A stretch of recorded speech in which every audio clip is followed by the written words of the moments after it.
సింపుల్గా ఈజీగా mutton curry ఎట్లా తయారు చేయాలో చూసేద్దాము. ఈ మటన్ కర్రీ చేసేటప్పుడు ఒక సీక్రెట్ టిప్ కూడా ఉంది, అది కూడా చూపిస్తాను నేను మీకు ఇప్పుడు. అయితే ఒక గిన్నె పెట్టేసేయాలి, పొయ్యి మీద నూనె పోసేయాలి 3 పావులు. తర్వాత రా గరం మసాలా వేసేసుకోవాలి, ఒక పావు టీ స్పూన్ సాజీరా, ఒక దాల్చిన చెక్క, యాలక్కాయ అన్నీ వేసుకోవాలి. 4 బగారాకు కూడా వేసుకోవాలి.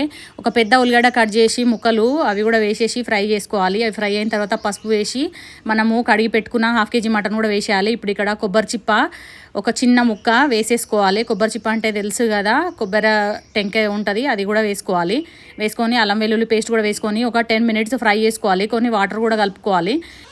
2 స్పూన్లు కారము, 1 స్పూన్ ఉప్పు, 1 స్పూన్ ధనియాల పొడి, పావు టీ స్పూన్ గరం మసాలా అన్నీ వేయాలి. అన్నీ వేసిన తర్వాత బాగా కలిపి ఎసరు పోసేసుకోవాలి. ఈ కొబ్బరి చిప్ప ఎందుకు వేయాలంటే మటన్ తొందరగా ఉడుకుతుంది కాబట్టి.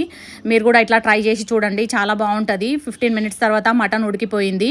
కర్రీ అయితే రెడీ అయిపోయింది. Thanks for watching. Subscribe to my channel.